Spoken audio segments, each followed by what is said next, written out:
narimboshwe rwose mu mwijima mwinshi sinarinzi Yesu wavuye mu ijuru yambohoye ingoyi zose nari mfite haleluya nsigaye ndirimba Yesu nigitangaza pe Gosa nigitangaza ko Yesu yankijije umwuka we wera ni ujunyobora uzangezi waje mwijura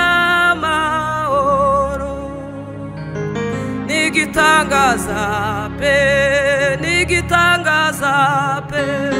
Gosa nigitangaza ko Yesu yankijije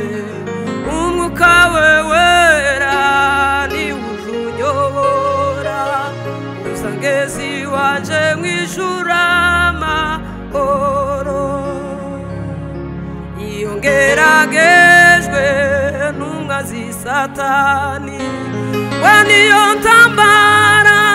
nambaye ukwizera ijambo ry'Imana niyo koti ryaye kandi nzageza mwijura amahoro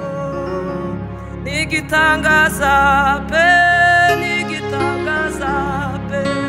Gosa nigitangaza ko Yesu yankijije umwuka we wera ni ujunyobora uzangezi wanje mwijura amahoro iyo ngeragejwe n'umwanzi Satani waniyo ntambara nambaye ukwizera ijambo ry'Imana niyo koti cyaye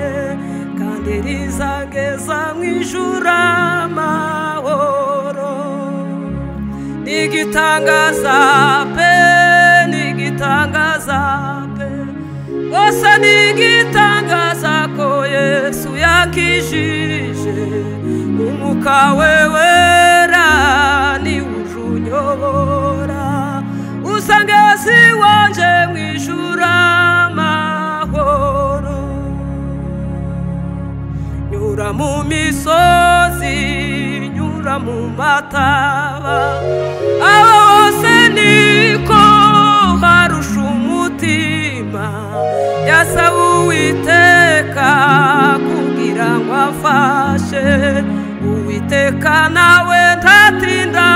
kunyumva nyura mu misozi nyura mu mataba aho hose niko harusha umutima yasaba Uwiteka kugira ngo afashe Uwiteka nawe ntatinda kunyumva nigitangaza pe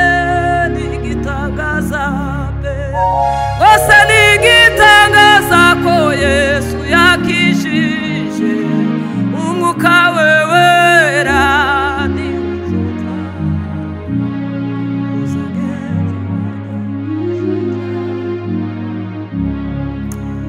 nigitangaza pe Gosa nigitangaza ko Yesu yankijije umwuka we